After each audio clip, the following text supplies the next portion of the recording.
Alright, I wanted to show you guys how to make a pantry item in my house, and it is Asian hot chili oil, and it's just light years ahead of the stuff you can buy in the store.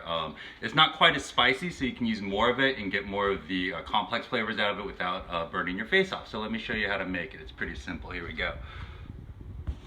So first thing I want to tell you is that almost every ingredient here is a little bit interchangeable with other things, except for this one. It's a very specific type of chili. It's a Taikyung red pepper powder. I believe this is a Korean chili flake. Taikyung, I think, actually means sun-ripened. Gochujang, I think, is the actual chili, or gochujang is Korean chili sauce. But this Taikyung red pepper flake is a Korean flake. It's just a really beautiful chili flake, okay? I don't know if you can see how deep red it is and shiny, and it's just gorgeous, okay?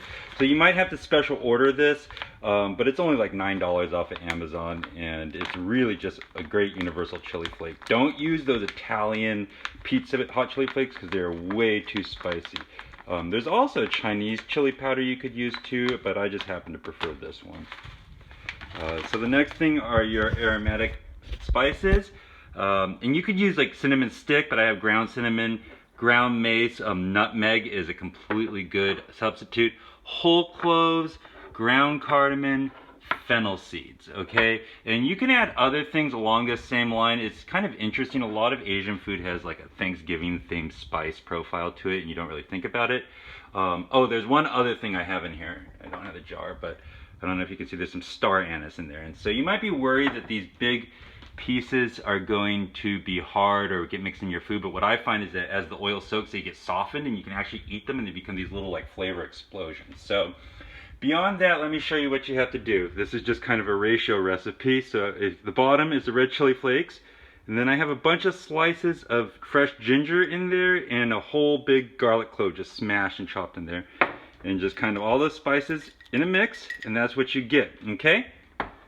So the next step is to go over here, and you're going to heat your oil. You have to use a high heat neutral flavored oil. So I'm using grapeseed oil. I think most traditionally it'd be like peanut oil or that mysterious salad oil that every Asian market seems to use by the 5-gallon can. But anyway, so you're going to heat it up just to the point where a little bit of chili will bubble in there. And I just did that already, but if you're a little more scientifically minded, that means like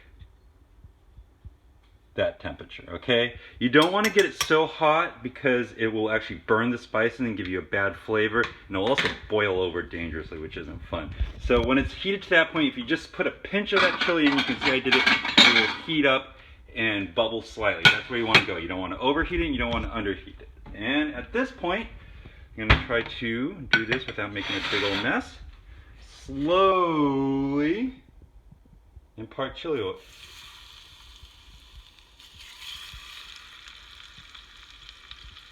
And if it got too hot, you'd see how it dangerously boiled. And actually what it's doing right now is it's sterilizing everything.